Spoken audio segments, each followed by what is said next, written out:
Hello, I'm Michael Depp, editor of TVNewsCheck, and this week I'm with Martin Kristiseter, managing director of Compulse, and we are talking TV.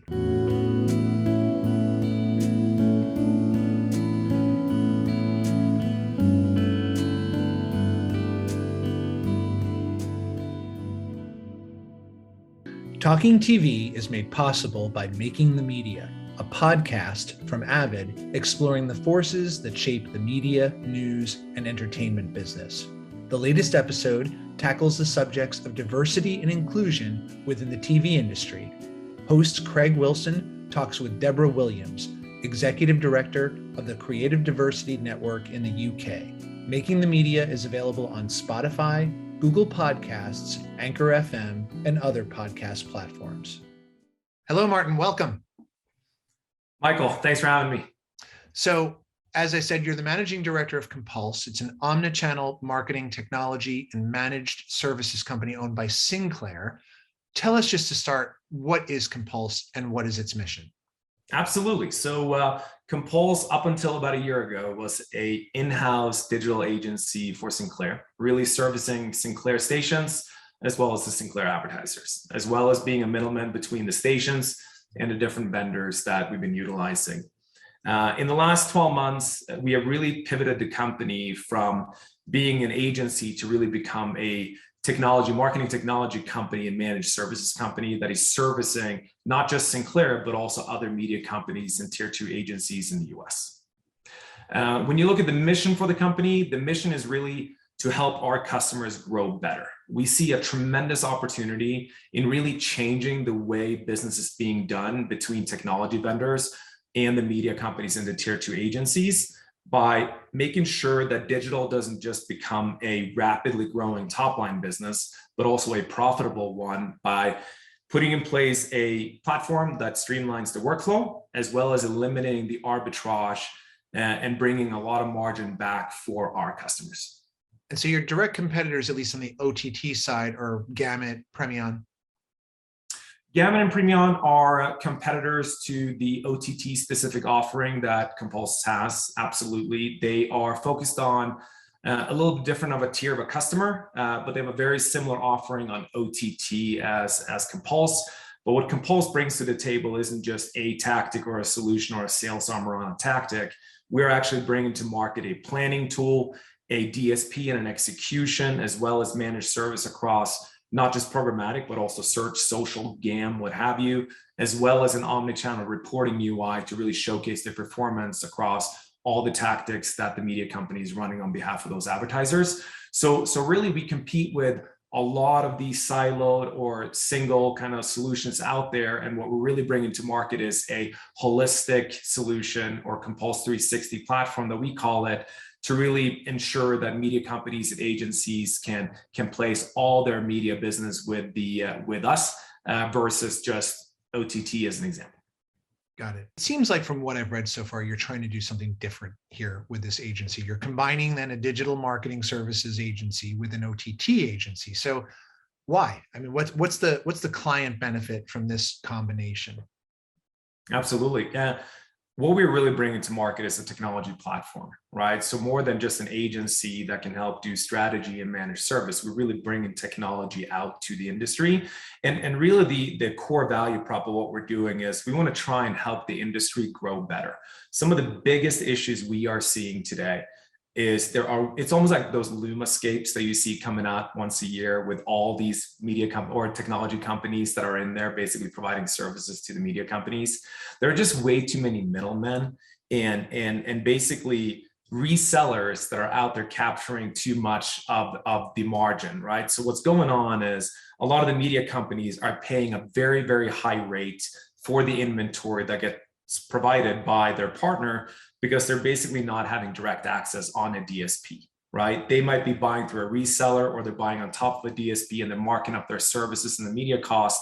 So maybe an impression on a display impression might cost $4 CPM to the media company, when from the DSP directly it might only cost $1.50, right? So that additional $2.50 is to pay the middlemen, right? And their margins. What happens is the media companies get a fairly high wholesale rate that they need to mark up to the end advertiser. But what we are seeing in the industry is that retail rate, it's getting compressed. It's coming down fast. OTT not long ago used to be a $60 CPM medium. It's coming down into the 40s, now into the 30s.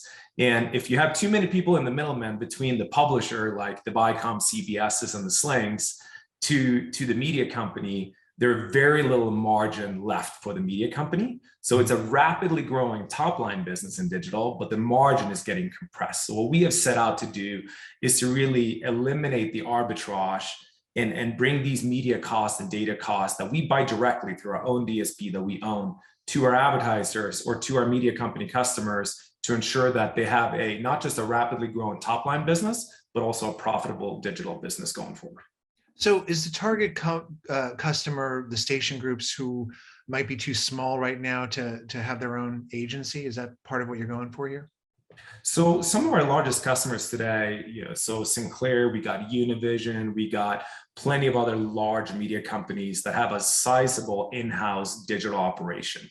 They still are coming to us to utilize our DSP and our managed services company just because of the fee structure. And the workflow solution and the technology platform that we have put in place, because it really doesn't make a lot of sense for a lot of the media companies as well as those tier 2 agencies out there today to build up a large in-house team around ad operations if they can take advantage of the infrastructure we have built and the team that we have already built and pay significantly lower rates for those. So the target customers are other media companies that maybe Sinclair looks at as a competitor on the linear side, but really they're a partner. In the grand scheme of things, all the media companies combined, we are very small in regards to that $200+ billion local digital opportunity that's happening every single year in the US. The main competitors are larger agencies as well as the walled gardens that's grabbing the vast majority of that local ad spend. So, I mean, at the same time, are you trying to create something sort of like the local media consortium here? No, so local media consortium is really a partner, right? So what they are bringing out to their partners is, putting together all the local media companies to make sure they have a bigger or a better buying power, right? With Google or Facebook or what have you. What we are doing is really bringing the technology out to the media companies to make sure that they're not getting arbitraged by some of the usual suspects that are out there. So you can say it's somewhat similar that we are bringing cost savings out to our media company partners as well as agencies. But the LMC is a partner, not a competitor or anything like that. It's actually, we're doing very similar things, but we are bringing the technology out to the space while they're basically bringing the buying power. And is it also an ambition for you to kind of create a premium inventory network as part of this? Yeah, so we already have done so. We have integrations with all the major publishers, whether it's on display or video or OTT. We have direct integrations from our DSP with all the major basically publishers that are out there. And what we have done is go out there and negotiate basically upfronts, media commitments with some of the largest publishers. And we are getting basically a better rate for that premium inventory that we in turn bring to our partners to ensure that they have a significantly lower media cost. Some of the media companies that are using us have reduced their fees by almost 30% by coming with us versus the technology vendor they were using previously. Okay, so this disintermediation of the middleman is kind of a key idea then. And there's also a self-service platform as part of this as well, is there not? So can you explain how that works? Correct. So a lot of our partners want to have control. So what we have brought out is a little bit of best of both worlds, where there is transparency. They can see everything that's going on within the DSP. They have self-serve capabilities where the campaigns are getting automatically created through our planning tools. So there's no rekeying in on any of that, which used to take a lot of work and time for our partners. But when it comes to the DSP component, we enable them to do certain tasks, like they can start, they can stop campaigns whenever they want to, they can swap creative and do some more lighter campaign management tasks, along with taking advantage of automation as well as our ad ops team for a significantly lower rate than hiring those folks within the four walls of the media company. And if they want to pull you in a hands-on kind of capacity, that option's there on the table as well?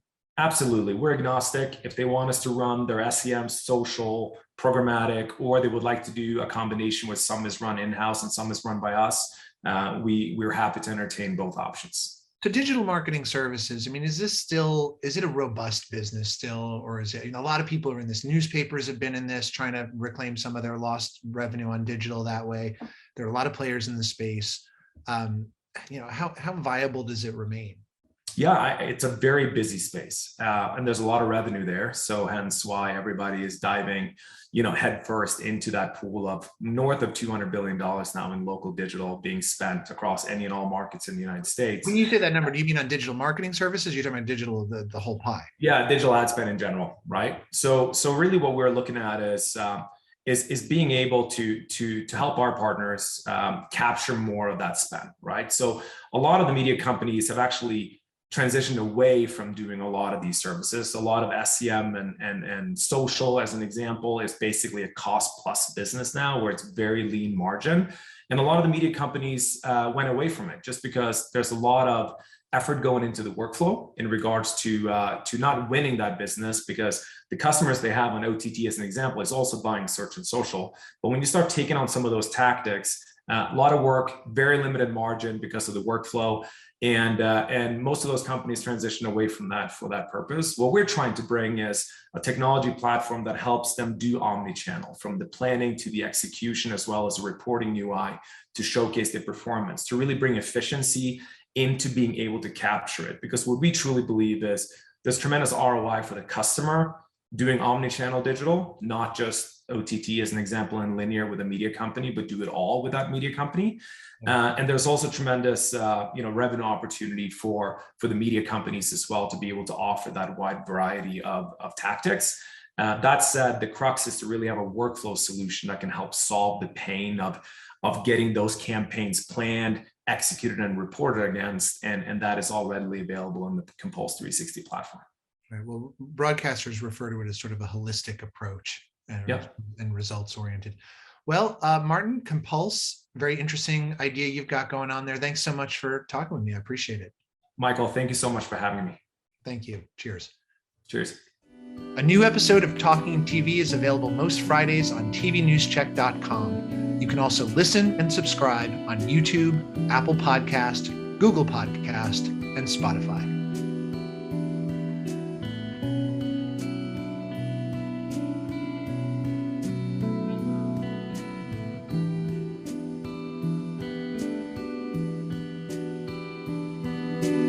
Thank you.